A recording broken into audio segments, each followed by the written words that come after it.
A gente vai dar continuidade à temática do curso Obsessão e Suas Máscaras, e estamos nos encaminhando aí para a fase final dos nossos estudos, das nossas reflexões. Hoje a gente vai estar abordando este tema de obsessão e alergia, onde a doutora Marlene levanta no livro Obsessão e Suas Máscaras, juntamente com o capítulo anterior, que o Maida deu aula na semana passada sobre pensamentos sonorizados, alguns mecanismos de ação diferentes daqueles que habitualmente estamos refletindo, pensando e estudando, e que já foram aqui intensivamente abordados, e que os amigos espirituais, de alguma forma, nos trazem alguns direcionamentos e abrem o nosso pensamento para refletirmos sobre estas questões, de certa forma, bastante interessantes. Nossa ideia não é esgotar o assunto, nem somos especialistas em alergologia. Aliás, se tiver alguém aqui especialista em alergia queira complementar, ou qualquer outro que queira complementar a nossa fala, o nosso raciocínio, fiquem à vontade. A ideia não é a gente trazer um amplo entendimento sobre a questão do processo alérgico, mas alguns apontamentos que alguns espíritos, em especial este que a gente vai estar apresentando, nos trouxe como fonte da nossa reflexão.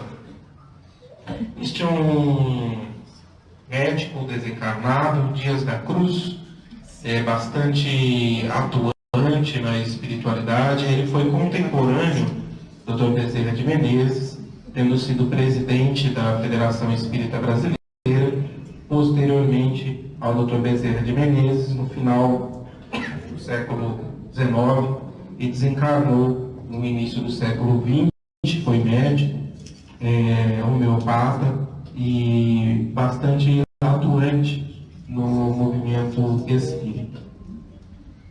Dias da Cruz vai trazer a mensagem que a doutora Marlene se reporta neste trabalho no livro Instruções Psicofônicas. É um livro bastante rico, que é possível encontrarmos, na livraria, bastante recomendado.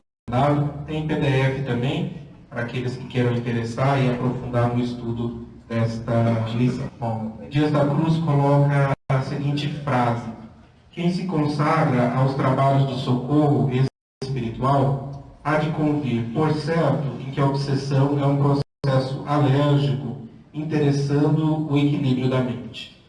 Então ele traz a reflexão para todos nós, aqueles que particularmente atuam nos trabalhos mediúnicos relacionados ao processo de esclarecimento espiritual ou de desobsessão, que a obsessão é um processo alérgico interessando o equilíbrio da mente. Então ele levanta essa hipótese de que o processo obsessivo tem a similaridade com o processo da alergia, cujo objetivo é o equilíbrio mental.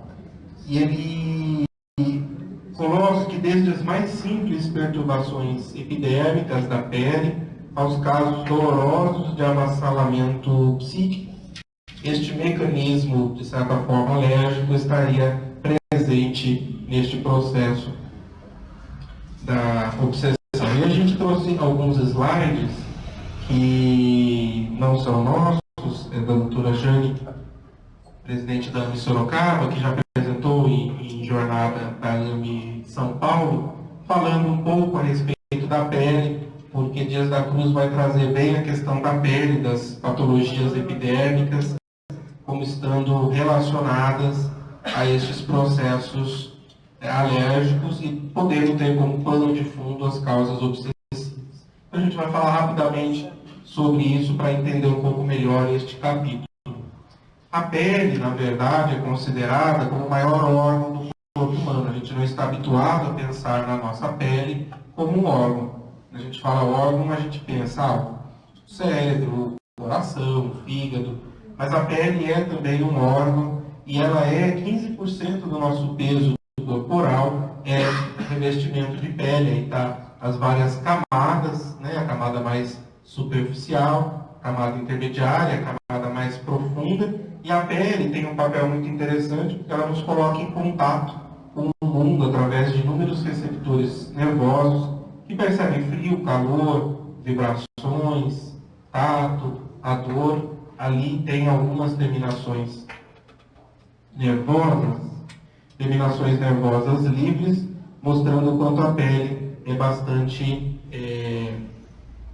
rica destas terminações nervosas. Por isso é que as nossas sensações de tato, né, de pressão, de calor, de temperatura, a gente percebe pela nossa pele. Há 35 anos, a ciência considera a pele como o maior órgão desse sistema, aí, deste nome psiconeuroendócrino imunológico. Ou seja, este é o sistema que nos conecta, que faz todo o funcionamento do nosso sistema, integrando a parte psíquica, a parte neurológica, a parte hormonal, que seria a parte endócrina, e a parte imunológica, o sistema imunológico, e a pele fazendo parte desse sistema, ou seja, muitas, não exclusivamente, mas muitas das manifestações das doenças dermatológicas, como tendo um fundo de uma expressão de um desequilíbrio de todo este sistema. E a função primordial da pele é o desenvolvimento do corpo, psíquico e emocional, a manutenção do equilíbrio global e a sua influência nos processos internos e na vida de relação das pessoas. E há um questionamento, aqueles que estudam embriologia sabem que os folhetos da pele vêm do mesmo folheto embriológico do sistema nervoso central, que se aprofunda, se invagina e tem a mesma origem embriológica. Então, talvez daí esteja parte das correlações tão íntimas com a parte psíquica, a parte nervosa, neurológica, com o nosso sistema da pele. Então, um questionamento aí deste livro, Tocar, o significado humano da pele, se o sistema nervoso central, que é aquela sigla, é uma parte escondida da pele, ou se a pele é a parte mais exposta do sistema nervoso central. E a gente sabe que o processo de comunicação do sistema nervoso central ocorre em diversas terminações nervosas da pele. E as diversas pesquisas demonstram que o estresse, aumentando os neuropeptídeos cerebrais, podem provocar alterações dermatológicas em caso de dermatite atópica, psoríase, vitiligo, urticária crônica e tantas outras, especialmente aquelas doenças de pele onde a gente, o dermatologista coloca que não tem uma causa definida.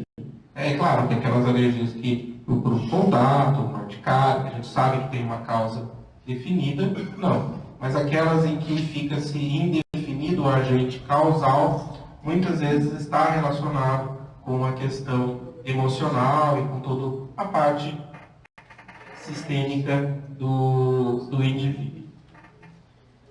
A pele humana constitui uma saída simbólica para os problemas emocionais íntimos, para as emoções reprimidas. Produz sintomas a fim de chamar a atenção para este grito interior por libertação. Isso está nesse livro também, O Poder do Toque, e a doutora Jane sempre coloca, mostrando os desenhos da pele, que ainda bem que a nossa pele é furadinha, que ela é toda cheia de espaços, onde muitas vezes drenam situações difíceis, dolorosas, que aparecem exteriormente, impedem muitas vezes um desequilíbrio mais grave do indivíduo, que se não se expressasse dessa forma, talvez tivesse alguma patologia mais orgânica interna, mais grave. Pela homeopatia também a gente sabe o quanto as afecções de pele são importantes e que, na verdade, ela não é uma patologia isolada, mas de que ela é uma manifestação exterior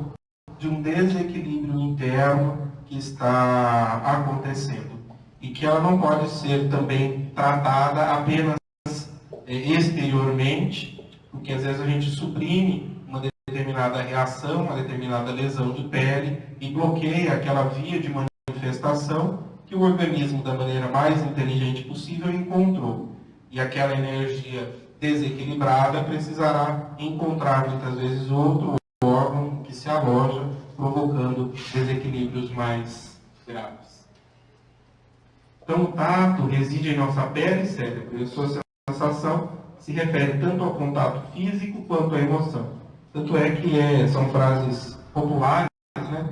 Quando a gente diz que transpira-se de desespero ou de medo, coça-se de frustração, rompe-se de raiva, espeça-se para se defender. Então, são reações que nós, nos nossos milênios de evolução, como princípio inteligente também, como ser humano, fomos aprendendo a lidar com determinadas situações dessa forma e ainda utilizamos muitas vezes destes recursos. E aí um esqueminha proposto por ela, né, para tentar esmiuçar um pouco melhor esta psicopatologia, mostrando que o estresse é um desequilíbrio do espírito, né, da alma, frente às adversidades da vida. Obviamente, o estresse é necessário à própria sustentação da vida, né? Sem estresse, sem produção de hormônios de estresse, a gente não se encontra vivo. A liberação de adrenalina, de cortisol, de outros neurotransmissores nos mantém sustentando-nos. E frente a uma reação realmente de dificuldade, então, por exemplo, quando a gente enfrenta uma situação de luta, uma situação em que temos que fugir, remontando-nos lá ao tempo das cavernas, né, quando a gente se encontrava com uma fera, com um leão, ou com algum animal que nos metia medo, nós tínhamos que estar prontos para reagir. Né? Não poderíamos ficar ali paralisados perante aquela situação. Então, viemos desenvolvendo esse sistema, que muitos chamam de sistema de luta ou fuga, que é preparar o nosso organismo para uma reação frente a uma situação de estresse. Então, a liberação de uma série de substâncias que aumentam a nossa frequência cardíaca, que aumentam a nossa frequência respiratória, que dão uma contração muscular, que diminui o peristaltismo intestinal, e uma série de outras situações. Tudo isso favorecendo com que a gente tenha mais condições de enfrentar aquela situação e decidir se vamos lutar ou se vamos fugir. Isso é um aprendizado nosso. Frente a situações que não necessariamente envolvam um objeto real, como uma fera, mas frente a situações de trabalho, ou de relacionamento, ou no trânsito, em que nós nos vemos de alguma forma ameaçados, nós partimos para estas mesmas reações, que muitas vezes são necessárias. Né? Por exemplo, nos tempos de estudo em que você foi mal na prova e tem uma prova no dia seguinte, e você precisa passar a noite estudando para poder dar conta de prestar aquela prova, a gente aciona uma série de reações e fica ligadão, né? Perde o sono, fica mais atento, e por um curto período de espaço, aquela reação dá certo. Porém, se essa situação se repete por várias vezes, ou cronifica, ou seja, constantemente sobre aquele estresse, a gente perde esse sistema de autorregulação e desequilibra em todos estes sintomas. Então, daí vem muitas vezes quadros de palpitações, quadros de aumento da frequência respiratória, de aumento da pressão arterial, de obstipação intestinal, de insônia e por aí vai. Não são essas as únicas causas, mas podem estar relacionadas com isso. Então, mostrando que esse estresse desequilibra os nossos corpos energéticos, os nossos corpos sutis, desequilibrando todos os nossos centros de força e, consequentemente, os nossos órgãos físicos. E a doutora Jane dá um exemplo desequilibrando aí o nosso centro coronário, que é o mais responsável por estar ligado ao sistema nervoso central. Com isso, ligando as glândulas ao sistema imunológico, fazendo aquele sistema psico, neuro, endócrino, imunológico. E aí o nosso sistema imunológico vai ser responsável pela produção, entre outras coisas, de anticorpos. Dentro dessa produção de anticorpos, isso de maneira bastante simplificada, né? Aumentando os nossos anticorpos, nós temos duas possibilidades de enfermidades. Uma delas são os processos alérgicos, que é o que a gente está vendo hoje, outras são as doenças autoimunes.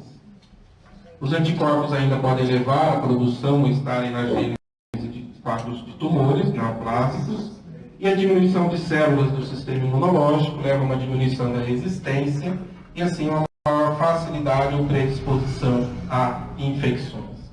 Então aqui,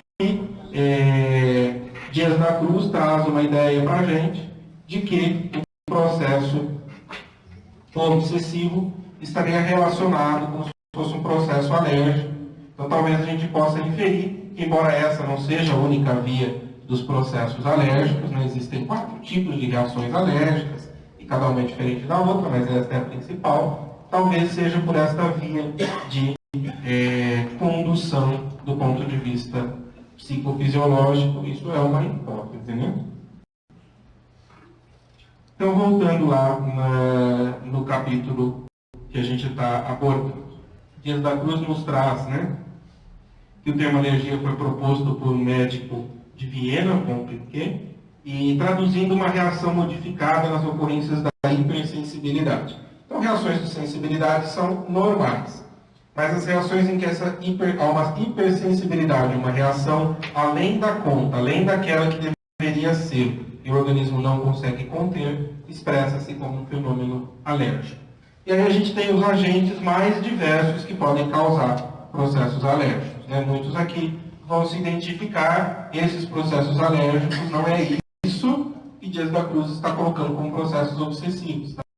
Então quem tem alergia a camarão, quando come o camarão fica todo empipocado, isso não significa que está iniciando um processo de obsessão. Né? Nem que seja pelo camarão, não é. É uma alergia bem identificada em virtude de um agente exógeno, vindo através do alimento, em que o organismo reconhece aquilo como estranho, tem anticorpos que reconhecem substâncias do camarão como sendo prejudiciais e vai montar uma reação imunológica para defender o organismo e com isso acaba produzindo os sintomas dessa alergia, que pode se expressar na pele, né, como vermelhidões, como pontos mais avermelhados, como pústulas, que pode se expressar no quadro respiratório, como um edema de glote, ou um quadro asmático, ou com uma exacerbação de um quadro de rinite, e por aí vai. Ou com um quadro de diarreia. A poeira doméstica também é um outro alérgeno, né? Então muitos de nós têm alergia à poeira, faz aquela faxina em casa, na hora que faz a faxina, levanta o pó, né? Começa a espirrar, ou tem quadros respiratórios, pólens das plantas, parasitas de pele, do intestino, do ar, bactérias que se multiplicam em núcleos infecciosos, muitas medicações, né? Na época ele cita as medicações, mas hoje em dia a gente sabe o quanto as medicações dão reações alérgicas, né? E esses são os agentes mais diversos. Habitualmente, pelo menos de um deles, a gente tem alguma sensibilidade maior. A medicina moderna, e ele vai falar, esse livro é de 1950 e pouquinho, né? Então tem muito pouco da fisiopatologia, mas ele já defende aquilo que é a causa principal, continua sendo, embora tenha muito mais entendimento sobre essa questão que a gente não vai aprofundar. A medicina moderna admite que a ação do anticorpo, que é produzido pelo próprio organismo, sobre o antígeno, que é aquilo que vem de fora ou vem de nós mesmos, no caso, o camarão, a poeira, perfume, são antígenos. Na intimidade da célula, liberta uma substância semelhante à histamina, vulgarmente chamada de substância H, que vai ser responsável pelos mais diferentes desequilíbrios que vão se expressar, como a gente falou, na pele, com quadros de rinite, asma, edema, urticária, enxaqueca, e ele vai chamar também quadros digestivos, neurológicos, cardiovasculares. E aí começa a parte mais interessante para a gente entender sobre o estudo relacionado à obsessão, quando ele vai trabalhar a autointoxicação fluídica. Então a gente já trabalhou esse tema algumas vezes, não sei se vocês estão recordados. Eu acho que todas as vezes que eu falei aqui, eu falei sobre esse tema. Então eu falo que eu sempre falo sobre os mesmos tópicos. Porque, efetivamente, o processo de sintonia, de conjugação de ondas, de pensamento e de obsessão está dentro do mesmo escopo. Apenas a gente está vendo ele de diferentes lados, né? Como se a gente pegasse um prisma, um diamante, e estivesse olhando cada hora para uma face desse processo. Isso não exclui as outras. Para a gente ter um entendimento completo, a gente precisa olhar por todos eles e olhe lá, né? E aí, Dias da Cruz levanta essa situação de que todos os nossos pensamentos, definidos por vibrações, palavras ou atos, arrojam de nós raios específicos, que ele chamou de agentes R. Ou seja, tudo aquilo que nós pensamos gera consequências em nós. Tudo aquilo que nós pensamos vem carregado de vibração, que nós damos o nome de sentimentos, que vem cheio de cor, textura, cheiro, forma, né? E isso, sentimento mais pensamento, que é uma vibração, uma construção nossa, se reflete através dos nossos atos, das nossas atitudes. Então, cada pensamento que nós emitimos, ele chama desses agentes R. E ele vai trazer a hipótese, né, que a gente percebe na prática muito real, de que são esses agentes R's também podem estar, assim como quando entra uma poeira libera substância H, esses agentes R também, agindo sobre a célula, podem liberar essa substância H e ser a responsável por aqueles mesmos processos em que a gente não encontra a causa definida nos agentes específicos. Deu para entender? Isso não é complicado da gente entender, né? Ou seja, aquelas coisas que não têm uma causa definida, na maioria das vezes, estão relacionadas com esses nossos desequilíbrios no campo mental, no campo emocional. E aí ele vai dizer especificamente de algumas atitudes. Vamos ver se a gente se encaixa em algumas delas. Ele fala da cólera e da irritação. Ou seja, toda vez que emitimos um pensamento de cólera, um pensamento de irritação, no trânsito, irritação com o nosso vizinho, irritação com os filhos, com os colegas, os companheiros de trabalho, às vezes irritação por nada. Tem gente que é irritada por natureza, né? Qualquer que passou um ventinho, está irritado. Abriu o sol, se irrita, choveu, se irrita, ventou, se irrita. Então, irritado por natureza, né? E os quadros de cólera, que seria uma expressão já dirigida contra algo ou contra alguém. Os quadros de maledicência e de leviandade, né? Maledicência é falar mal dos outros, né? Quem é que é maledicente? Toda vez que a gente critica alguém, nós estamos sendo maledicentes, né?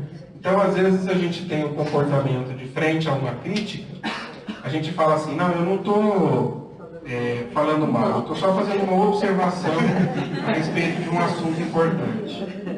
Só estou comentando. Só estou comentando, eu não quero falar mal da pessoa, mas já vai... Quando fala essa frase, eu não queria falar mal do fulano, mas né, já foi o pensamento.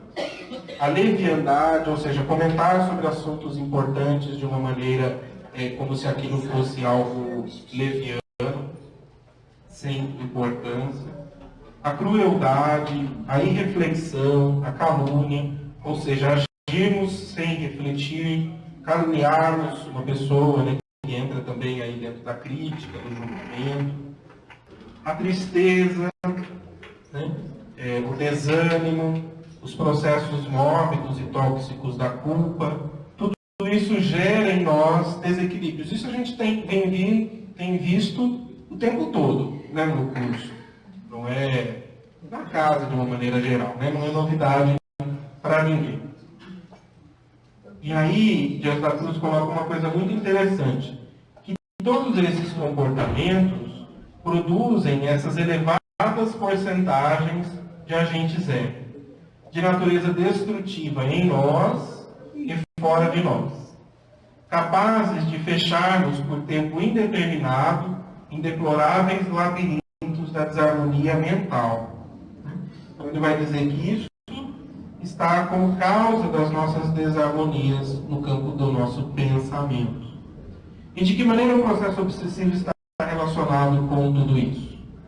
Então, tanto pode ser por auto-obsessão, né, que a gente tanto estudou, que às vezes a gente põe a culpa nos desencarnados, mas né, a responsabilidade é de um processo auto-obsessivo, de um pensamento recorrente que nos amarra naquela situação doentia, né? Ou muitas vezes a gente abre uma portinha, né, diante de uma questão que a gente ainda traz dificuldade e não está vigiando. Então, por exemplo, da maledicência, né? A gente sabe que traz aquela dificuldade, mas passou o dia inteiro vigiando. Mas aí no final do dia acontece aquela coisa, você encontra com um companheiro, encontra com um amigo, e aí vai comentar e abre aquela porta, né? Não está vigiando. E aí muitas vezes intensifica, amplia aquele processo que ocorre em nós. E isso pode levar a desequilíbrios tanto físicos quanto psíquicos. É do livro Mãos de Luz, da Bárbara Ann Brennan, que ela mostra esse processo de autointoxicação fluídica. Então, era uma médium que tinha essa potencialidade de visualização da aura, que é a expressão, né, dos nossos sentimentos, das nossas vibrações, das nossas emoções, e ela registrava. Então, aqui, uma aura normal, dentro daquilo que ela conseguia perceber. Ali, na ponta, um músico tocando. Então, há uma expansão natural daqueles sentimentos, daquela vibração. O mesmo acontecendo com um homem, um professor, né, falando sobre seu assunto favorito, ou um homem falando com paixão sobre a educação, mudando até as cores. Uma criança de 11 anos brincando, a gente vê uma aura bastante equilibrada. Ali, já uma mulher experimentando um sentimento de luto, de tristeza perante a morte do pai. A gente já vê uma aura com falhas, né? Não sei se vocês conseguem ver aqui. Então, ó, uma aura normal é que ela não tem falhas, tá vendo? Aqui, ó, aqui ela tem falhas, ó, aberturas. Aqui um ser com raiva, aquelas raivas assim expressas em cólera, em ódio, né? O quanto ela desequilibrou. Ó, tem esse lado aqui praticamente, o outro aqui todo aberto, né? Todo aberto. Aí às vezes aqui se acopla alguma outra mente, né? Que está vibrando na mesma conjugação de ondas, né? Porque houve uma abertura no seu campo, na sua psicosfera. Ali naquele canto, uma pessoa com raiva interiorizada. Como é que a gente chama isso? A mágoa, né? Melindre. Né? Não, eu não fiquei com raiva, mas eu fiquei com uma magoazinha aqui, assim, né? Raiva. Raiva do mesmo jeito. Só que está interiorizada. Isso também desequilibra. Olha, ele abre o mesmo campo de interferência espiritual. André Luiz e Missionários da Luz fala o seguinte: se a mente da criatura encarnada ainda não atingiu a disciplina das emoções, se alimenta paixões que a desarmonizam com a realidade, pode a qualquer momento intoxicar-se com as emissões mentais daqueles com quem convive, que se encontrem no mesmo estado de desequilíbrio. Então, quando a gente produz aqueles agentes R, a gente desequilibra nós mesmos e desequilibramos o meio ambiente em que estamos. Com certeza. Né? A gente sabe da dificuldade de conviver conosco mesmo quando estamos naqueles dias, né? De raiva, de inquietude, ou de tristeza, de desânimo. Quanto o meio ambiente onde estamos fica contaminado. Né? Às vezes tem gente que fala, hoje nem eu me aguento. Né? E também como é difícil conviver com pessoas que às vezes estão nesse estado de desequilíbrio. Porque há uma contaminação. Mas há uma contaminação a partir do quê? Do momento em que a gente não está nessa disciplina das nossas emoções. Porque se estamos numa disciplina, o outro está desequilibrado, entendemos que ele está no momento de enfermidade, no momento de desequilíbrio, sentimos aquele impacto daquelas vibrações, mas não nos desequilibramos com aquilo. Pelo contrário, tentamos vibrar, orar, para que ele entre no seu processo de equilíbrio. E não desequilibrar não significa confrontar o outro para tentar que ele volte no seu equilíbrio, né? Então, não, eu não vou me desequilibrar, eu vou convencer o outro de que ele tem que se acalmar. E às vezes, tentando convencer o outro de que ele tem que se acalmar, eu fico mais nervoso, e aí entra na mesma vibração e aí vai. Né? Então, se eu percebo que o outro está em desequilíbrio, que não é o momento, eu vou me retirar, vou sair um pouco, vou respirar um ar, entrar no equilíbrio, orar, para que daí possa voltar e retomar A intoxicação fluídica pode acontecer de desencarnados para encarnados? Com certeza, dentro do mesmo processo. Então, olha lá, a obsessão é um processo alérgico, objetivando o equilíbrio da mente. O pensamento doentio e descontrolado provoca em si a contaminação fluídica de entidades em desequilíbrio, capazes de conduzi-los à escabiose. Olha só, o Dias da Cruz diz que a sarna, a escabiose, pode ser uma contaminação fluídica. Urticária, dermatites, asma, enxaqueca, ulceração, loucura, cirrose, tumores. Então ele abre o leque, obviamente não dizendo que tudo isso aqui, a única causa é essa, né? Às vezes você está ali em contato num ambiente extremamente infestado pela sarna, pela escabiose, e contrai, né? Naturalmente, rompe a barreira, capacidade de barreira seletiva daquela situação. Mas muitas vezes não, né? Ou a gente vê num ambiente desse, alguns contraem, outros não, né? Por conta do sistema imunológico que nos defende. E a melhor coisa que equilibra o nosso sistema imunológico é uma mente em equilíbrio. Os vícios corroem a vida moral, levando a eclosões de alienação mental.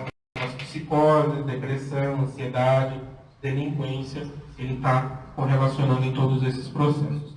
E muitas vezes, quando não encontramos uma causa definida, é sim importante questionarmos sobre uma origem espiritual. Né? Não que seja de responsabilidade do dito obsessor, né?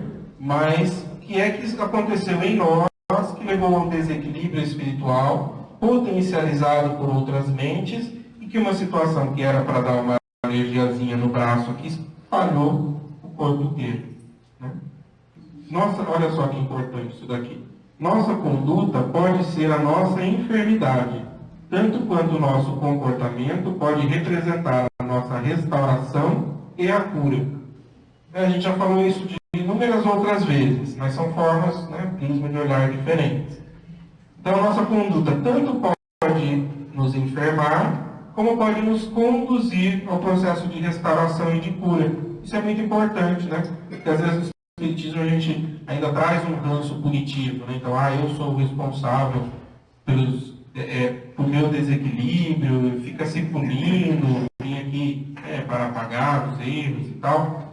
Isso tem uma parte que está dentro da realidade, né? Mas nós estamos aqui para aprender, para crescer, para progredir. E muitas vezes esses desequilíbrios são oportunidades que a vida nos oferece, que nós mesmos solicitamos, para nos encaminhar ao nosso equilíbrio. Então lá atrás, lembra a primeira frase do Dias da Cruz?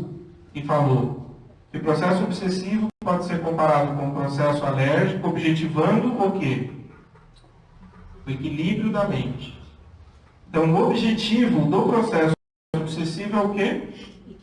O equilíbrio da mente. Olha só que coisa parece contraditória, não é? Às vezes o que nos leva a tanto desequilíbrio, qual é o objetivo? Nos conduzir ao equilíbrio. Por quê? Como isso? Porque às vezes a gente precisa desequilibrar tanto para poder encontrar um caminho de rota de cura. Não é? Ou para cair a ficha, para nos percebermos. Porque às vezes a gente está aqui, né? Deveria andar em linha reta. E a gente está andando aqui, na paralela, mas a gente não desequilibra tanto. Desequilibra um pouquinho, mas vai andando e acha que está tudo bem. Né? E às vezes, pelos nossos próprios pensamentos em desequilíbrio, a gente pega uma rota que vai nessa direção aqui. Aí a gente devia estar ali e estar ali. Aí a gente está desequilibrado, completamente. E às vezes é a hora que a gente percebe que está desequilibrado e empreende um caminho de volta no retorno do nosso eixo de equilíbrio. E às vezes o indivíduo que ficou aqui a existência inteira, caminhando aqui, ele ficou aqui. Ele foi tendo pequenos desequilíbrios e tal, mas achou que estava tudo bem. E aí desencarna e percebe que andou na paralela. Que não fez o que tinha que fazer. E às vezes os nossos desequilíbrios vêm tão grandes, nos reconduzindo para que a gente perceba aquilo que a gente efetivamente deve fazer. Por isso é que a misericórdia divina se utiliza de nós mesmos, de uns para com os outros, para nos reconduzir ao caminho do equilíbrio e da cura. Faz sentido isso para vocês? Alguém já viveu experiências como essa? A própria natureza nos ensina. O horário que a madrugada é mais fria é o que precede o nascer do sol. E alguém já viveu experiências assim? Já hoje em dia, às vezes a pessoa entra no consultório e eu falo assim, às vezes quando tem intimidade com a pessoa, né? Às vezes sem intimidade mesmo solto, né? Devia, mas graças a Deus esse momento de desequilíbrio. Que bom estar com esse momento de enfermidade. Né? Porque a gente tem que ampliar os horizontes do nosso olhar e entender a vida do espírito. Né? Às vezes aquela enfermidade é a grande chance de reconduzi-lo à cura. Se não fosse por aquilo, muitas vezes ele estaria aonde estaríamos, né? Se não fosse, às vezes, as nossas enfermidades a nos policiar e a nos medir as nossas escolhas. Bom, ele vai falar, para sanar a obsessão dos outros ou em nós mesmos, é preciso cogitar dos agentes R, desses raios mentais, que estamos emitindo. O pensamento é força que determina, estabelece, transforma, edifica, destrói e reconstrói. Do mesmo jeito, né, que esse mecanismo pode nos levar ao desequilíbrio, ele corrigido nos leva ao equilíbrio. E nos reconhecer em desequilíbrio é um passo muito importante, não é? Porque que chance a gente tem de se reequilibrar se a gente acha que está equilibrado? Se a gente acha que a nossa vida está tudo bem, que a gente está fazendo tudo certo, que a gente não faz nenhuma daquelas atitudes que ali está escrito, que chance a gente tem de mudar? Zero. Né? Zero. Porque a gente só muda alguma coisa que está incomodando em mim. Não é? Se aquilo não está incomodando, que nem eu posso ter um espinho tentado no meu pé. Se aquilo não estiver me incomodando, eu não vou me atentar para aquilo e não vou fazer um esforço de mudança. Na hora que aquilo inflama, enche de pus, eu olho para o meu pé e falo, nossa, alguma coisa aconteceu aqui. Aí eu vou investigar e buscar essa causa para retirá-la, reorganizá-la em mim. Então isso é muito importante. Por isso é que no Livro dos Espíritos, né, a pergunta de Kardec, qual o meio mais fácil de progredir o homem? E aí os Espíritos respondem, o sábio da antiguidade já vos diz, conhece-te a ti mesmo. Então é necessário, passo de qualquer processo de transformação, conhecermos a nós mesmos, para que a partir daí a gente comece a ver, opa, o que foi que me desequilibrou hoje? Né? Foi um momento de leviandade, foi um momento de maledicência, foi um momento de irritação, foi um momento de tristeza, foi um momento de expectativa da opinião dos outros sobre mim. O que foi que me desequilibrou? E aí eu procuro dia a dia ir reorganizando isso em mim. Acho que cada um de nós tem a sua história, pode refletir nesse momento, né? Também já tive diversos momentos de desequilíbrio, também no momento da faculdade muito difícil, tive um quadro de Rosella, que é um quadro alérgico sem causa definida, né? E aí a gente vai pesquisar e buscar o tratamento. E olha só que coisa do meu ponto de vista, espetacular, né, que a gente traz para essa existência, que é o nosso corpo físico, né, que sinaliza para nós quando nós estamos desequilibrando, quando nós estamos nos desencaminhando do nosso objetivo existencial, daquilo que é o nosso significado existencial, né? E que muitas vezes nós ignoramos esses alertas do nosso corpo, dizendo que algo não está bem. Então a gente pula as coisas, ou trata com medicações que bloqueiam, que inibem, e que parece que a gente joga para debaixo do tapete, né? Ah não, parece um processo alérgico, ah, não, toma aqui um antistamínico e está tudo bem. Opa, aparece de novo, não, agora eu tomo um corticoide e aí está tudo bem. E vai desequilibrando, né? Ou seja, são pontos que estão mostrando para a gente que alguma coisa não vai bem. E a gente continua seguindo naquela mesma rota. Quer dizer, talvez o Luiz, usando o exemplo dele, posso? Se não tivesse aparecido aquela enfermidade dermatológica de pele, de certa maneira de uma gravidade menor, porque não afetou, não houve uma lesão de órgão significativo, mas trouxe desconforto, prejudicou a qualidade de vida, incomodou bastante. Se ele tivesse ignorado ou tratado e bloqueado aquele sistema e continuado na mesma trajetória, o que iria acontecer ali mais para frente? Alguma coisa a mais iria enfermar, não apenas a pele, né? Com certeza, porque ele está numa rota de desequilíbrio.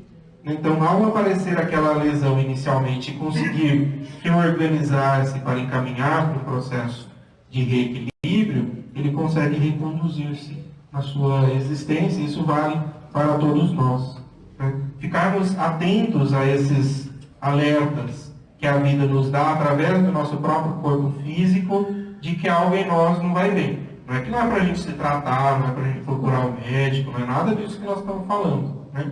Mas é refletir. Se a gente não encontrou causa nenhuma, buscar alguém que nos conhece, alguém que nos auxilia, seja um amigo, seja alguém na casa espírita, no atendimento fraterno, seja um médico, um psicólogo, um terapeuta, o que quer que seja, que possa nos sinalizar. Não encontramos nada? Bom, nos aquietemos de que fizemos o melhor e vamos observar o que é que a vida vai nos convidando a refletir. A medicina atualmente, a medicina, o médico, normalmente, na sua prática diária, ele tem esse enfoque ou ele só receita um medicamento, olha, esse medicamento vai resolver, vai te curar, vai te sarar. Porque essa reflexão que você está dando não se encontra em qualquer consultório médico. Então, somente prescreve um remédio, uma medicação, um tratamento, e vai resolver o problema. Esse caminho é um caminho novo da medicina? Com certeza, né, Luiz? É um caminho novo. Como um caminho novo, poucos ainda percorrem, tanto como médicos, como quanto pacientes, né? Quantos querem ouvir isso e não receitar um remédio que iniba, que bloqueie, que resolva o seu problema, uma pílula mágica que resolva as suas situações, né? A maioria de nós. Ainda a maioria de nós, né? Então é um processo com certeza de transformação. Se hoje estamos alertas e atentos para isso, cabe a busca de construção do caminho pessoal de cada um de nós, né? E claro que os médicos, ou inúmeros livros que têm publicados, palestras, podem auxiliar nesse sentido. E cabe, se a gente tiver desejo, de compartilhar isso com os profissionais de saúde.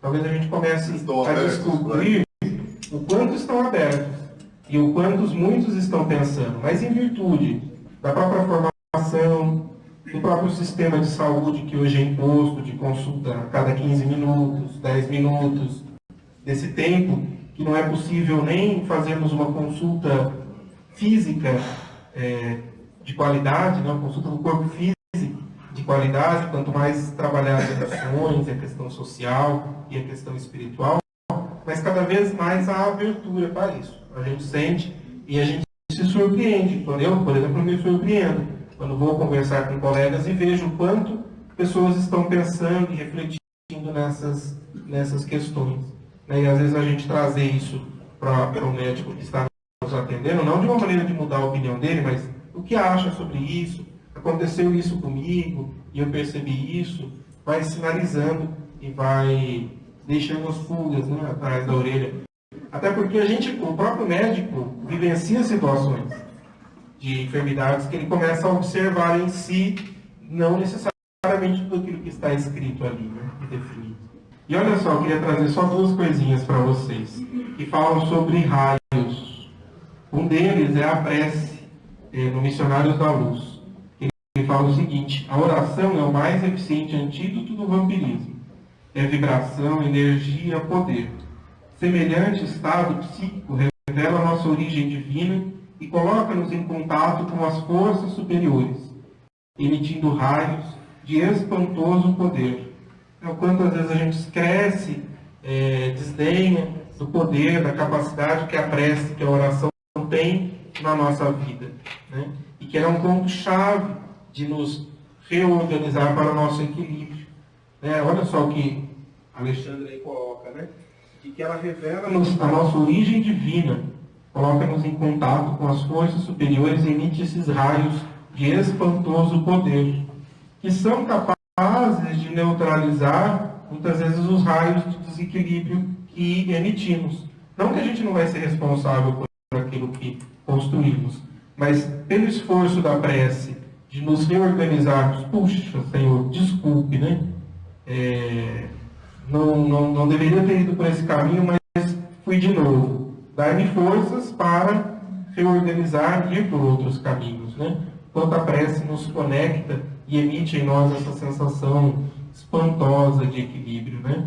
A gente sabe aqui, né, quantas vezes a gente está em prece, em oração, e nós nos sentimos diferente, leves, expandidos, em paz, né? Parece que a gente não tem nada daqueles raios de desequilíbrio aqui, não é? No momento de prece. Quem sente assim? Né? E naquele momento a gente não tem mesmo. Porque naquele momento a gente está em plena sintonia conosco mesmo, com Deus e com os amigos espirituais. E naquele momento nós estamos vibrando o quê? O que nós estamos vibrando no momento da prece? Amor, equilíbrio, paz, confiança, fé. Estamos vibrando o bem, não é? Jesus não disse que o amor cobre uma multidão de pecados? Ou seja, cobre uma multidão daqueles raios de desequilíbrio?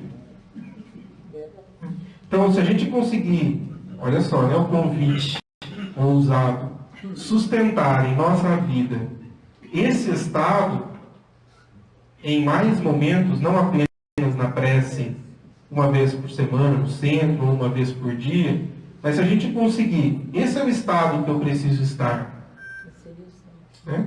E multiplicar estes momentos mais vezes na nossa existência, a gente vai no nosso dia a dia, a gente vai dar passos importantes no nosso progresso espiritual. E a gente vai estar vibrando o bem, né? Então esse é o nosso convite aí para que a gente possa cada vez mais estar dentro deste equilíbrio, né? Como o Maida que lembrou de Jesus trazendo a mensagem do orai e vigiai, né? O vigiai e o orai. Então vigiarmos os nossos pensamentos doentes, aquelas emissões trevosas que partem de nós, né? Aqueles raios de desequilíbrio, é necessário vigiarmos. Mas não basta só isso. Porque se a gente só ficar vigiando, a gente não dá conta. Não é? Uma hora ou outra escapa. Não é? Porque ainda é muito forte em nós. Então o complemento disso é o orar. Porque ao orarmos, construímos algo diferente. No livro dos Espíritos eles falam que não basta não fazer o mal. É preciso fazer o bem. Porque a ausência do bem é um mal em si, né? Então não basta apenas vigiarmos, é um passo importantíssimo. Mas se a gente ficar só nisso, a gente não vai dar conta. Vai conseguir 1 hora, 2 horas, a outra já descambou, né? Ainda mais se a gente está no relacionamento com pessoas, né? Agora, se a gente conseguir colocar mais momentos do nosso dia em que a gente eleva o pensamento, e a gente está dizendo da prece, como essa elevação do pensamento, não precisa ficar 10 minutos rezando, né? Porque nem tem esse tempo, ou alguns têm, né? Mas perceber esse estado mental e nos colocarmos, buscarmos este mesmo estado mental, né?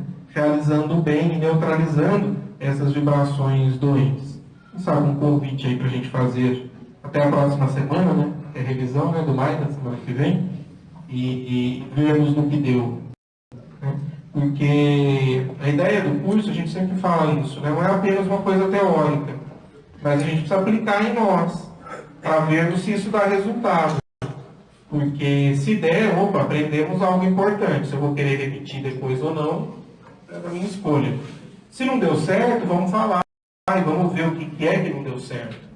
Né? Mas eu garanto que se a gente seguir as instruções dos amigos espirituais, né, que já fizeram este caminho muitas e muitas vezes, a gente consegue dar passos importantes. Então vamos fazer um momento de emitirmos raios mentais aí de alto poder equilibrante, né, no trabalho com Jesus.